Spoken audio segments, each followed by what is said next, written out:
Hello, chess fans. Welcome back. Thank you so much for tuning in.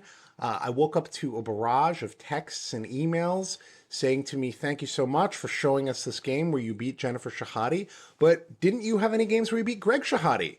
Um, I personally don't really think about chess that way, trying to beat people from a particular family. But as it happens, I do have a game, I do have a plus score in tournaments against him.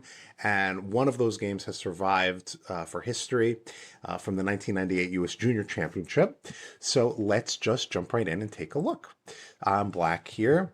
And through a slightly unusual move order, we have achieved a Queen's Gambit. Here, Bishop e7, I don't think this move order trick is really relevant anymore because white likes to put his bishop on f4 now, so it's not really worth even getting into. Bishop f4. And listen, these are normal moves, right? I don't think that any of you out there, this is going to look really weird.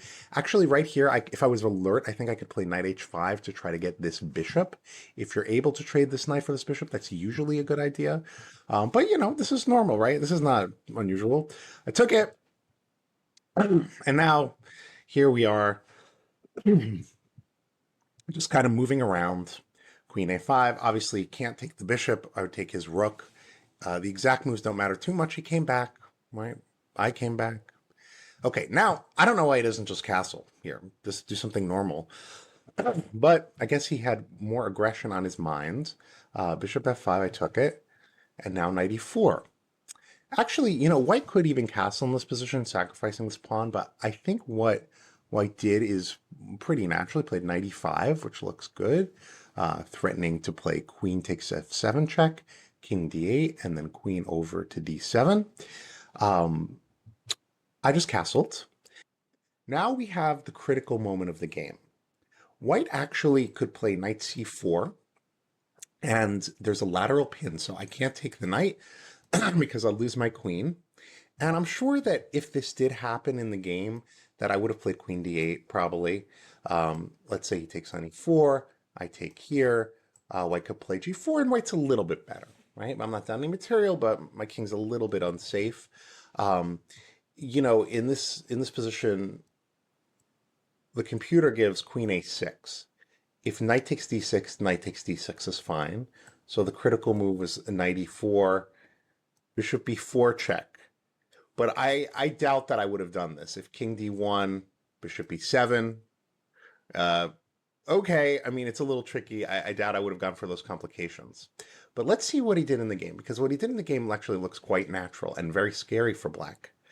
He played knight g4, and this is the losing move. So I think this is a great position to stop and think, what would I play here? All right, well, if you stop the video, you probably found that knight c3 is losing by force. And Greg was always very good at these little tricks. So his plan is knight f6 check. If I play king h8, then queen h7 is checkmate. If I take this, there's queen g4 check. King obviously can't go to h8 because rook takes h6 would be mate. So I would go to h7, but then simply queen h5. And mate, it can't be defended against. You could give a check. You could try another check, but basically you're going to run out of checks, and then you're going to lose to queen takes h6, and then queen h8 checkmate. So black needs to come up with a defense. And here I was planning g6. Obviously, before you get into this, you have to figure out that you're not getting checkmated. And here I'm just not, right? What's he going to do? Right? If knight f6, I can just move my king. His queen's hanging, right? So what can he do here? He has to move his queen, or rather, he has to take on h6, and then he'll move his queen. Now, I guess this is a difficult move because you have to see that him taking on h6 with check is not a big deal. I move my king, and I still have this threat of knight c3, and I'm attacking his queen. So what's he going to do? He played queen h3, and his only real other choice is, let's say queen g4, but I can play f5 actually, right? And the idea here is like maybe you'd have some trick with knight f5 yourself. So he played queen h3, rook h8, and now honestly the game's over right away, right? So what happened in this game? I played just normal moves. The guy totally self-destructed in one move, and now you just have to play decently. Okay, queen h4, queen d8. right? Because if he were to, let's say he traded queens, we have a pin on the H file, right? So this is looking pretty good. What's he going to do? Okay, took on E4. I took it.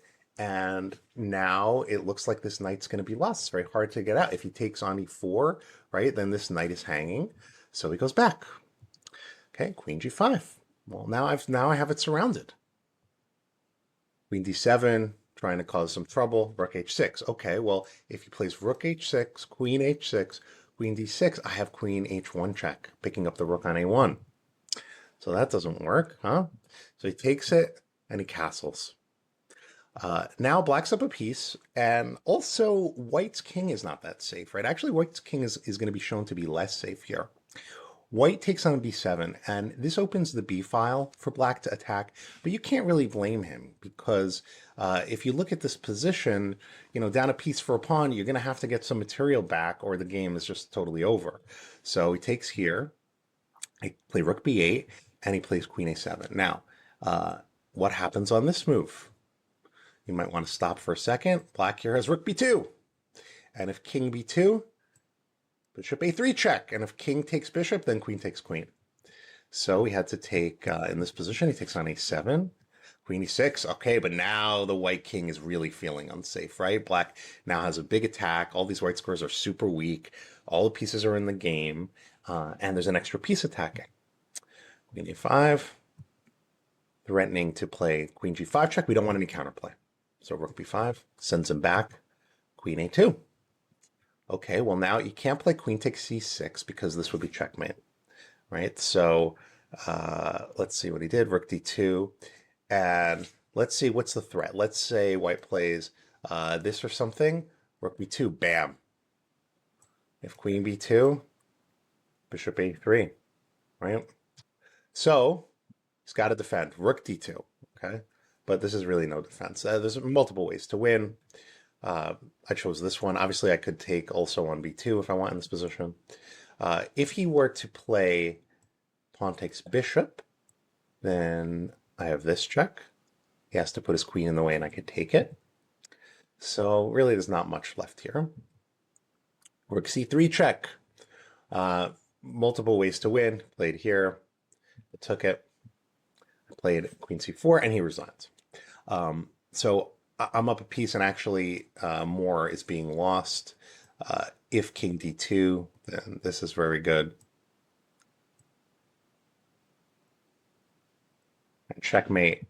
And if in this position, let's say king d1, then I could go here, check, check, check. And okay, now I'm gobbling everything up. So any endgames are really, really easy. Thank you so much. Kind of a silly game, kind of a fun game, but always a pleasure to beat the Shahades.